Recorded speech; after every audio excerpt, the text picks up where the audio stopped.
Nawala sang irregularidad sa pag-angkon sang ABS-CBN sang 6 ka channel sa idalom sang isa ka prangkisa. Ini ang sabat sang grupo sang cable operators sa pagbanhaw sang Federation of International Cable TV and Telecommunication Association of the Philippines sa konfiktap sang alegasyon nga may ginlapas ang network rason nga ginpauntat ang pag-broadcast sini. May report si Yasmin Pascual Dormido. Ginathag sang presidente sang Philippine Cable and Telecommunication Association nga si Ronald Manlapig nga ang kadamuon sang channel nga masarangan sang isa ka frequency ang magadepende sa broadcast quality, standard ukon high definition. Suno kay Manlapig ang franchise naga-assign sang broadcast frequency nga 6 MHz sa network. Sabat ini sang grupo sang cable operators sa damlag pag-alegar sang ila mga kaupod sa industriya nga may ginlapas sang ABS-CBN sa pagsulundan kabangdanan nga ginpasira ang network. Ginbuhi ni Estrelita Juliano Tamano, chair sang Federation of International Cable TV and Telecommunication Association of the Philippines o Confictap, sini nga semana ang alegasyon nga ang pay-per-view feature kag TV Plus digital box ang illegal.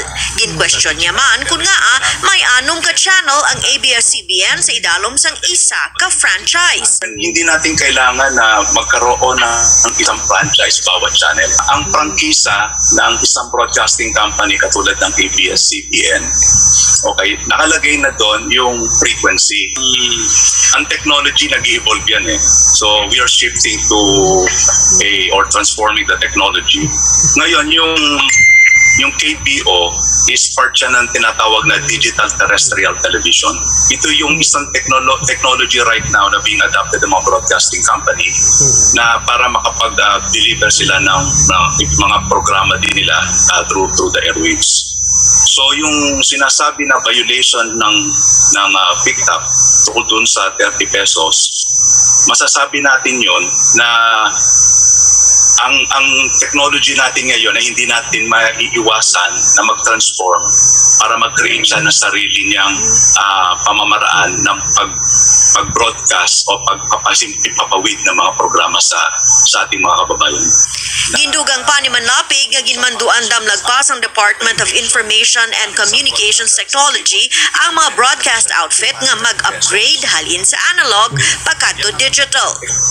Yung analog natin right now na gagawin digital, yung frequency nun from analog to digital magkakaroon pa ng several channels. Okay? It will be technical, pero yung isang analog channel, okay, na 6 megahertz, okay, can create 6 channels, okay, depending to sa tinatawag na digital compression, whether standard definition or high definition ang gagamitin na isang broadcaster. Nag-issue ang NTC sang cease and desist order kagin pauntat na sa pag-operate ang ABS-CBN Martes matapos mag-expire ang franchise Mayo 4.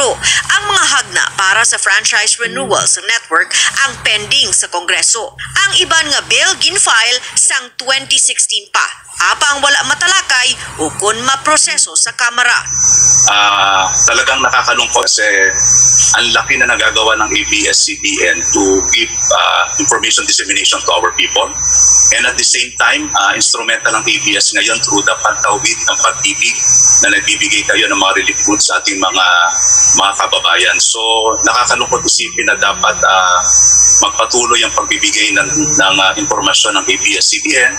Sunod kay Manlapig, dinekada nga partners ng ABS-CBN ang iya grupo para mapalabot ang mga shows ng network sa mga malayo nga lugar.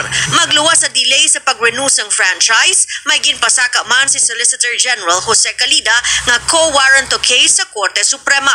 Luyag di Calida nga hindi na ma-renew ang franchise tungod sa ginalagar illegal nga pay-per-view offering kag foreign ownership.